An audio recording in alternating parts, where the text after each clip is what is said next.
Hello guys and welcome back to this tutorial. In this lecture we are going to discuss some REST API good practices that are very good for you to know before starting to work on your own REST API.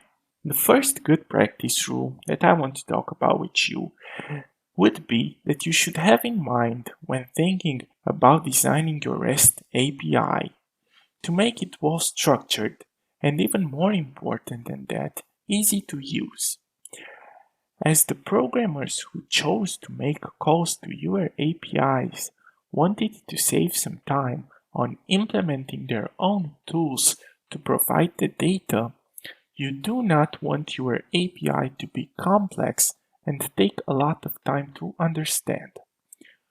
A huge part of the ease to use and of the clarity of the calls that can be made through your API is provided by the documentation. Another good practice for a better API is to make the error messages intuitive and also make them easy to be understood by the developers, because if a programmer is getting an error as he maybe does not have any entities when he tries to get a resource of that type, or maybe his authentication falls, that is the point when you want your API to shine.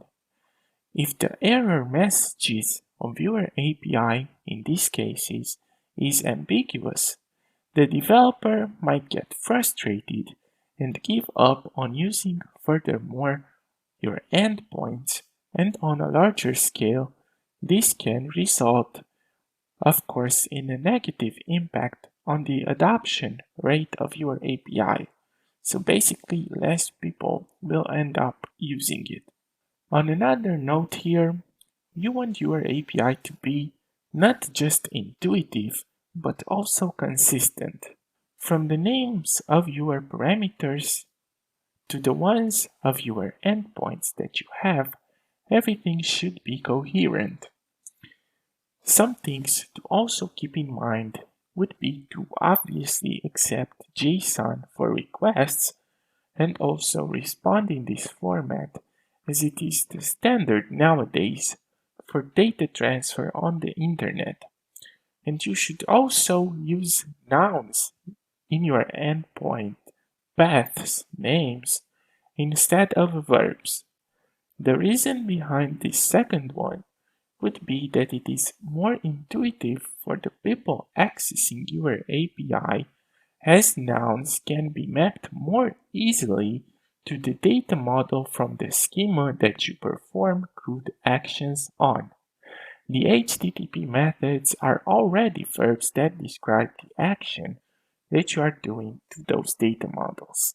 So it would obviously be a noun, as that is the thing you operate on. As a final rule, when you develop your web REST API, you should have in mind the ability to furthermore build things on top of it. This is also known as scalability.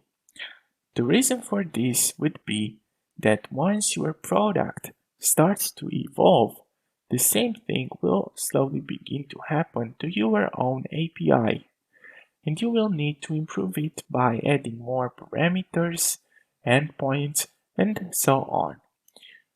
I think you will thank your best self if you start by creating a coherent and well put together flexible base of your API. So this was about it with some of the best known and simple good practices that you have to keep in mind when starting to work on your own REST web API. Thank you guys for sticking with me to the end of this lecture, and I really look forward to seeing you guys in the next one.